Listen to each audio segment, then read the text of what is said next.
Bismillahirrahmanirrahim. Assalamualaikum warahmatullahi wabarakatuh. Waalaikumsalam. Alhamdulillahirabbil alamin. Wa bihi nasta'in wala umuri dunya waddin wassalatu wassalamu ala sayyidina Muhammad wa ala alihi wa sahbihi ajmain.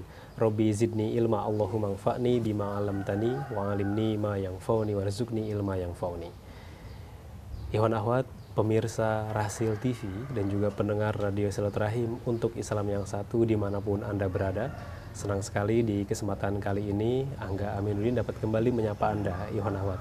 Kami hadir dalam bincang inspiratif kali ini bersama seorang tokoh nasional, seorang da'i. Beliau adalah Kiai Haji Hashim Muzadi. Kita sapa beliau. Assalamualaikum warahmatullahi wabarakatuh. Waalaikumsalam warahmatullahi wabarakatuh. Sehat Pak Kiai? Ya, alhamdulillah baik-baik.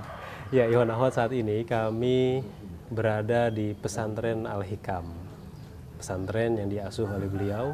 Mungkin nanti sebelum kita wawancara, Pak Kiai mungkin bisa cerita sedikit mengenai pesantren Al-Hikam ini, latar belakangnya, sejarahnya, dan sekarang aktivitasnya apa saja nih Pak Kiai?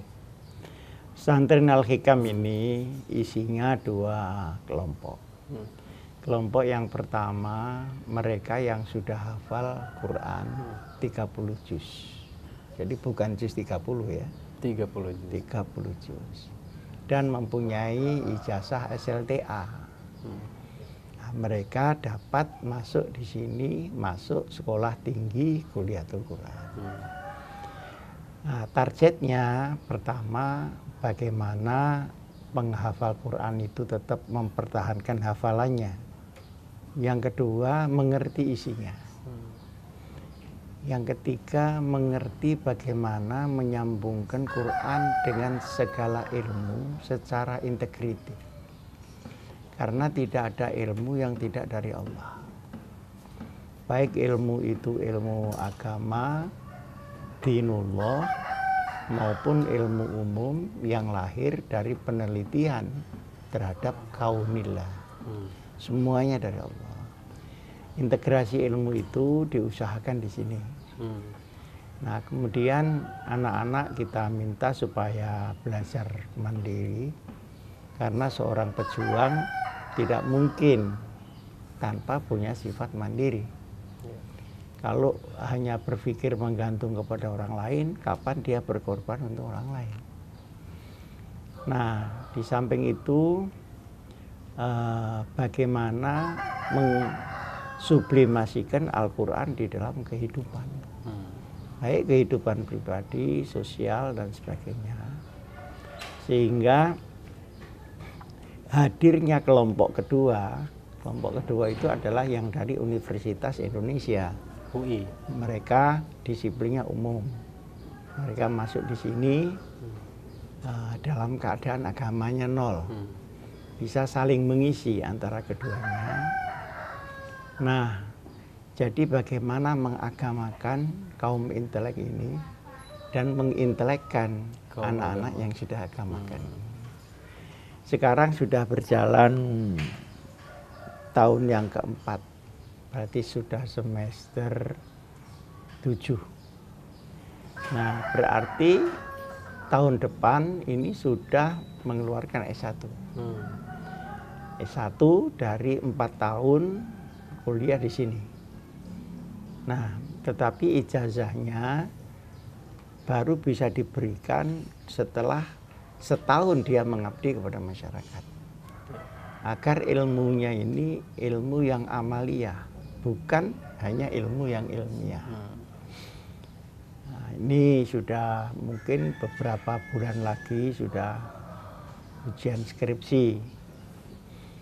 Nah, niat saya begini, selama ini anak-anak yang hafal Quran kok susah jadi ulama. Sementara yang hafal Al-Quran? Iya. Tidak kunjung jadi ulama. Nah, yang sudah jadi ulama jarang yang hafal Quran. Mestinya anak yang hafal Quran inilah seharusnya yang diproses menjadi ulama sebagaimana lazimnya di luar negeri untuk itu. Nah, terakhir yang paling penting, adalah bagaimana anak-anak diajari berjuang di Indonesia. Maka dia harus sangat tahu tentang kondisi Indonesia. Karena itu arealnya dan muqtadul halnya serta mukhotabnya. Jangan disamakan berdakwah dengan di negeri luar Indonesia yang tidak Indonesia. Nah, apa maksud saya? Maksud saya supaya ada integrasi antara kepentingan Islam dan kepentingan keindonesiaan itu. Nah, ini harus ditata mulai cara berpikir, cara bergaul, dan cara mensikapi gejala-gejala fenomena yang ada di Indonesia. Baik itu filsafat negara maupun masalah keutuhan negara maupun menasarufi bagaimana adanya perbedaan-perbedaan, baik perbedaan di intern Islam sendiri maupun lintas agama, utamanya juga tata hubungan agama dan negara. Kalau ini tidak diselesaikan, maka selalu akan ada konflik antara gerakan agama dan gerakan kenegaraan.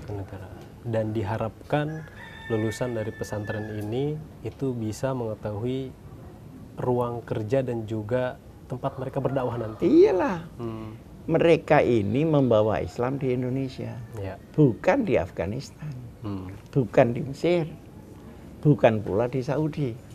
Maka dia harus tahu pasarnya seperti apa. Jadi produk-produk ini, misalnya kita bicara manajemen, itu kalau tidak cocok dengan market, ya pasti gagal lah produknya. Gagal. Sekalipun produk itu unggulan, tapi dia tidak disukai market. Nah, market kita di Indonesia apa? Islam moderat. Bukan, ada pluralitas di sini, ada kesejarahan Indonesia. Nah, itu harus disatukan pengertiannya, bukan malah agama dihadapkan ke negara sehingga negaranya sulit, negara dihadapkan ke agama sehingga agamanya tergencet. Nah, ini terjadi di banyak sekali negara di luar Indonesia. Baik, Ikhwan Akhwat, pembukanya saja sudah sangat berisi tausiah bagi kita semua. Kita akan mulai pertanyaan pertama kepada Pak Kiai. Pak Kiai, secara khusus Anda melihat perkembangan dakwah Islam saat ini di Indonesia itu seperti apa? Dakwah kita ini menurut saya, dalam arti dakwah loh ya, tidak tabligh ya. Kalau tabligh itu oral ya, dan kognitif. Kalau dakwah itu komprehensif. Nah, dakwah kita ini saya lihat stagnan di Indonesia. Kenapa? Karena hanya melulu menggunakan lisan. Jadi dakwah kita sebetulnya informatoris. Bilhalnya masih kurang. Bil mau'idhah juga kurang. Bil mujadalah billati hiya ahsan juga kurang. Mestinya minimal ada 3 unsur. Bil hikmah artinya bil adillatil muhakkamah. Argumentatif dakwah itu. Maka harus ada dialog. Lalu mau'izah itu artinya al-wa'dhu wal irsyad. Dia mengurai kesulitan kehidupan, kemudian dia membimbing kesulitan itu menjadi kemudahan kehidupan. Itu mau'izah. Wajadilhum billati hiya ahsan artinya mujadalah billati hiya ahsan. Kalau kita diserang orang, Islam ini dicaci maki orang, itu harus kita jawab pada kualitas yang lebih unggul daripada caci maki. Billati hiya ahsan. Nah, kita di mau'izah juga lemah, di argumentasi juga lemah, kemudian di advokasi yang billati hiya ahsan tadi itu juga lemah. Misalnya kita diserang soal perkawinan, soal budaya dan sebagainya, jawabannya itu marah, ya, atau jawabannya emosional, sehingga tidak mengungguli kualitas serangan. Padahal yang menyerang ini dibungkus dalam tanda petik dengan survei, dengan ini kita tidak tahu itu betul betul apa tidak. Maka akhirnya Islam itu jadi terpojok. Bukan karena nilai Islamnya yang tidak tinggi, tapi pembawa Islamnya itu yang tidak advokatif. Responnya negatif. Negatif. Nah, tokoh-tokoh Islam yang intelektual, anehnya lebih cenderung membela serangan itu daripada membela tata nilai di dalam Islam itu sendiri. Untuk meninggikan kadar keintelektualan dalam tanda petik yang sesungguhnya itu tidak benar. Gitu. Nah, mestinya kita kembali kepada cara dakwah para penganjur Islam yang dulu. Ada pertanyaan yang selalu menggelitik kita. Mengapa para wali-wali dulu dapat memproses orang Hindu, Buddha, dan kebatinan ke Islam 90%. Dan itu tanpa perang. Yang ada perang kekuasaan, bukan perang agama. Kenapa? Karena bilisan itu hanya ujung daripada bil hikmah wal mau'izatil hasanah wal mujadalah billati ahsan itu. Mereka datang ke rakyat, tanya kebutuhannya apa.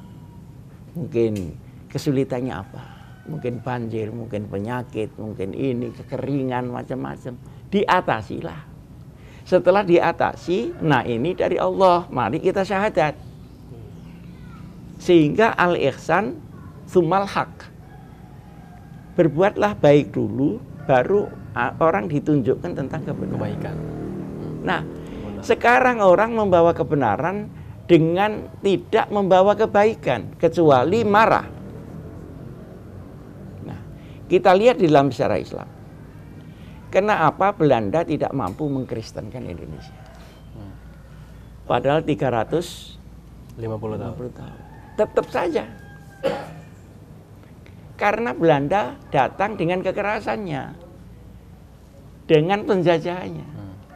Sementara para kiai yang dibawa ini dengan bil hikmah wal mau'izatil hasanah mujadalah billati hiya ahsan al-ihsan summal haq, ya dia menganggap waliullah lah yang benar. Nah, kenapa sekarang dibalik? Islam disajikan secara kasar, sementara non-muslim memberi roti kepada semua orang. Maka yang terjadi adalah image Islam sebagai sebuah agama kekerasan. Baik. Image Islam sebagai agama yang tidak mengerti kepentingan orang. Dan tidak sambungnya teologi dan humanisme. Ini semua cap masuk Islam. Maka di dalam dakwah kita harus mengubah cara yang sekarang dan melengkapinya dengan dakwah bilhal. Kenapa kita tidak dakwah membuat pabrik? Kenapa tidak kita dakwah membuat? Nah, di sela-sela membuat pengairan itulah ada la ilaha illallah. Nah, kalau ini bisa dijalankan, kita akan kembali kepada kejayaan. Tapi kalau begini caranya, maka jangan lagi Islam rahmatan lil alamin. Islam rahmatan lil muslimin saja belum tentu. Nah, Pak Kiai, sementara itu kan dari segi kuantitas bisa kita lihat mubalik dai saat ini kan lebih banyak. Bisa dilihat dari perguruan-perguruan tinggi yang banyak meluluskan sarjana Islam ataupun alumni-alumni sekolah-sekolah Islam internasional. Tapi ini tetap ya belum menunjukkan dakwah yang... Iya, sebenarnya kualitas pemikiran lebih unggul dari dulu. Lebih unggul. Variasi metodologi sudah unggul. Tetapi peresapan agama menjadi sebuah perilaku kehidupan yang afektif. Ini yang kurang. Sehingga agama menyentuh rasio saja, tapi tidak menyentuh rasa dan tidak membangun karakter.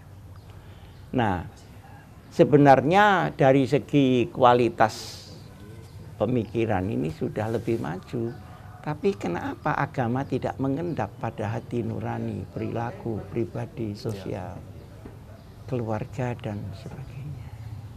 Nah, artinya marilah kita lengkapi dakwah bil lisan kita itu dengan dakwah bil hal.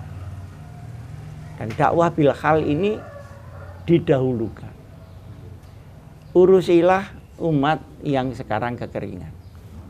Urusilah mereka. Jadi membangun itu adalah awal dari dakwah bitauhid. Nah, sekarang agama kita dihadapkan kepada masalah perkembangan dunia, ya rusak semua. Sementara dia dengan agamanya ingin berperang, lingkungan ini hancur semua karena tidak ada dakwah bil hal. Pertama membangun, itu semua sudah dicontohkan oleh Nabi Muhammad ketika berdakwah. Jadi Rasulullah jadi buruh pernah, buruh mimba. Jadi pedagang pernah. Kemudian menata masyarakat dengan piagam Madinah. Kemudian sekaligus perang. Perang itu kan kalau terpaksa karena diserang. Dan perang itu harus ada izin dari Allah. Maka kalimatnya wa'azina di situ. Jadi perang tidak boleh diumumkan oleh semua orang. Karena perang ini mengubah hukum. Kalau hukum normal orang membunuh dia kena kisos. Tapi di dalam perang tidak. Lalu siapa yang punya hak untuk menggeser suasana normal menjadi suasana perang? Ini kacau sekarang ini. Baik, Pak Kiai, mohon penjelasan Pak Kiai mengenai pemahaman umat Islam yang sedang marak saat ini. Di antaranya fundamentalisme, Islam radikal, liberalisme, sekularisme, dan juga mengenai kehilafahan. Karena masalah tersebut ini menimbulkan perdebatan di kalangan umat, Pak Kiai. Jadi saya sebut aja radikalisme, kemudian terorisme, kemudian liberalisme, kemudian kekhilafahan. Ini baru masuk di Indonesia 15 tahun terakhir ini, setelah reformasi. Ini masuk secara deras karena border ideologi Indonesia ini dibuka tanpa batas. Sehingga mereka yang masuk ke Indonesia, bukan kita yang mengekspor pemikiran Indonesia. Nah, sebelum itu ada NU, ada Muhammadiyah saja. Itu nggak ada teror, mana? Nggak ada. Sementara National Security Act oleh negara cukup menyaring dari kekerasan-kekerasan yang mau masuk. Mana? Nggak ada masalah. Begitu masuk 99, 2000, kemudian 2001 ada 9/11, di sana masuk di Indonesia, maka dia membuat peperangan di Indonesia itu. Karena di negaranya perang. Nah, di samping membawa suasana kekerasan, mereka juga memasukkan ideologi yang tidak sama dengan ahli sunnah yang dibawa oleh Muhammadiyah sama NU ini. Misalnya saya ambil kekhilafahan. Khilafah itu maksudnya supaya dunia ini dipimpin oleh seorang khilafah tanpa memperhatikan batas-batas kedaulatan negara. Perhatikan ini, tanpa memperhatikan atau mengakui batas-batas kedaulatan negara. Nah, kalau ini dimasukkan pada suatu negara yang sudah punya daulat sendiri, tentu dilawanlah secara politis sebelum secara agama. Maka misalnya khilafah itu di Timur Tengah sendiri nggak laku. Karena semua negara sudah ada yang kerajaan, ada yang republik, ada yang...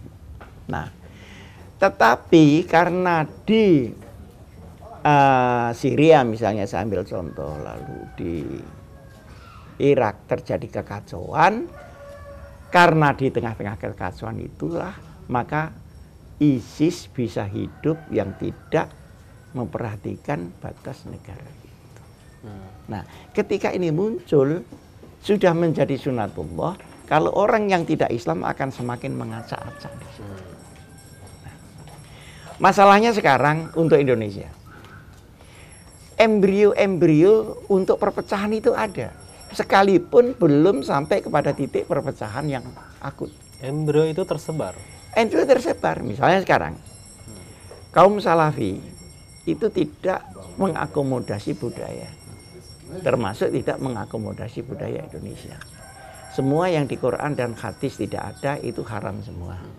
Sementara menurut Imam Syafi'i, yang di Quran hadis tidak ada, itu kebebasanmu untuk mengambil pilihan, asal pilihanmu tidak bertentangan dengan pokok ajaran yang lebih kuat.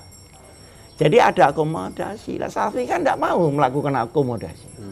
Nah, dengan tidak ada akomodasi budaya, pastilah tidak ada akomodasi politik. Pastilah tidak ada akomodasi integritas nasional. Sekarang seperti Mujahidin misalnya, dia datang ke sini memang niat untuk perang, Mas. Kenapa? Karena dia merasa bahwa di negara Timur Tengah ada serangan Barat ke sana, seluruh negara harus membantu, maka dia pergi ke sini menyerang Barat di Indonesia. Padahal di Indonesia tidak ada peperangan apapun. Nah, dari sini kita tahu ketika ada ISIS di mana? Di Syria, kan banyak orang-orang Indonesia yang terpengaruh, kemudian mau daftar. Kenapa? Ya karena embrio di sini ada, tuan rumahnya ada, misalnya mereka datang ke sini. Jadi ini berbahaya untuk jangka panjang. Nah, tetapi berbahaya ini tidak bisa direm karena faktor demokrasi dan aturan perundangan yang sangat longgar, sehingga tidak memungkinkan aparat keamanan menangkap seseorang sebelum dia melakukan bom misalnya. Dari segi wacana dia tidak bisa di. Nah, kalau di Malaysia itu sejak dari hulunya sudah dideteksi. Oh, ini apa? Bahaya-bahaya kekerasan dalam mindsetnya. Maka diluruskan supaya negara Melayu ini tetap utuh dan sebagainya. Ada National Security Act namanya. Di sini nggak ada. Sehingga orang yang keras di sana lari ke sini sekarang. Dulu zaman Pak Harto yang keras di sini lari keluar ke sana. Nah, ini harus ada penanganan segera sebelum terjadi seperti Mesir, seperti Syria. Dan seperti Irak. Nah, pemikiran-pemikiran yang moderat tidak perlu memusuhi fundamentalisme ini dalam arti sosial atau kemasyarakatan. Cukup diwaspadai, jangan diikuti. Karena kalau ini bentrok, ini kekuatan non-muslim dia akan masuk. Alasan HAM lah, alasan ini, alasan itu, akhirnya dia ngebom di sini. Seperti juga dia sekarang ngebom di Irak, alasan ada ISIS dan sebagainya. Kekuatan asing ini mempengaruhi sangat kuat gejolak yang terjadi di dunia. Jadi kita tidak bisa meminta orang lain untuk tidak memusuhi Islam. Yang penting adalah ketahanan kita di dalam fenomena dimusuhi itu. Nah, ketahanan inilah yang tadi saya sebutkan berpanjang-panjang itu tadi, ketahanan. Nah, di Indonesia Syiah masuk, Wahabi masuk. Dua sektor ini sangat permusuhan. Mereka akan membuat Indonesia sebagai ajang permusuhan mereka. Jadi arena. Jadi arena, ring tinju aja. Kok mudah masuk Pak Kiai? Ini tadi saya sebutnya semenjak reformasi tadi itu tidak ada. Jangan lagi itu TKI saja catatannya nggak ada. Nah, oleh karenanya maka ada perlu perbaikan sistem pengamanan Indonesia. Perbaikan sistem. Iya. Pak Kiai, kita lanjut. Pertanyaan selanjutnya Pak Kiai, bagaimana Pak Kiai menjelaskan kepada umat dalam mempertahankan hubungan sosial di tengah maraknya perbedaan pemahaman ini? Jadi begini, yang pertama kita harus memproporsionalkan pemahaman kita terhadap agama. Bahwa agama itu tidak sekedar penentangan kepada yang lain. tetapi pembangunan melalui agama. Jadi setelah orang bertauhid, beribadah, bermuamalah, langsung bangunlah Indonesia. Nah, di atas bangunan yang bertauhid inilah berkah. Satu ya, dua. Jangan mempertentangkan antara tauhid dengan insaniyah. Antara tauhid ibadah dengan insaniyah itu harus sama. Ara'aital ladzi yukadzibu biddin, ternyata fadzalikal ladzi yad'ul yatim. Sekarang kita lebih enak mana? Mengurusi anak yatim apa membunuh ayahnya supaya anak ini jadi yatim? Dengan atas nama tauhid. Nah, lalu perang itu hanya dimungkinkan kalau kita tidak bisa lain karena kita diserang. Jadi seperti di Palestina, memang harus perang, setiap hari diperangi. Loh, tapi kalau kita tidak diperangi lalu berperang sendiri, kan lebih baik menggunakan dakwah, diajak mereka masuk Islam. Nah, sekarang dakwah itu menjadi terpotong dengan kebencian kepada orang lain dan kebencian kepada saudaranya sendiri dalam Islam. Misalnya sekarang saya di sini, saya jadi pimpinan pondok, kiri kanan kan ada yang belum sholat, ada yang minum minuman keras. Masa saya haram-haramkan saja? Kan mesti saya baiki supaya dia meninggalkan itu semua. Kenapa itu tidak dilakukan? Kerjaannya membedakan diri dengan orang lain dan membedakan diri dengan sesama umat Islam. Yang ketiga, bahwa agama tidak akan bisa sehat kalau negaranya ini kacau. Maka mempertahankan stabilitas negara itu bagian dari keselamatan agama. Buktinya negara-negara yang perang, mana bisa orang Islam membangun, mana bisa membuat madrasah, dan sebagainya, dan sebagainya. Nah, kalau kita terjebak ke sana, itu artinya kita akan menghabiskan energi terus begitu. Apa itu juga bisa diartikan agama menjadi landasan kestabilan sebuah negara? Oke. Sebetulnya agama itu la fatahna alaihim barakatim minas samai. Ujungnya dari sana. Nah, tapi kok tidak? Dia hadir untuk menciptakan problematik. Nah, bahwa kita diserang oleh orang kafir, oke lah, dan itu akan selalu nanti sampai kiamat. Karena ayatnya memang bilang begitu. Inna mulukan idza dakhalu qaryatan afsaduha wa ja'alu a'izzata ahliha adillah.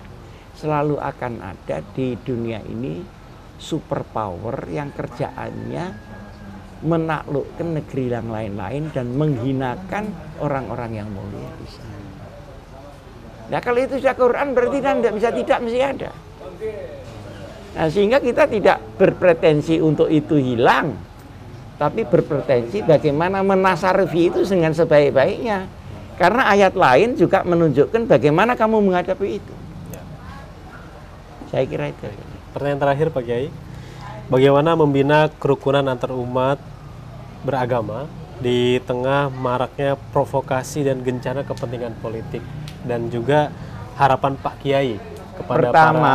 Pertama di kalangan umat Islam sendiri. Di kalangan umat Islam sendiri ini sudah mulai kena penyakit selalu memikirkan yang beda, tidak menyatukan yang sama.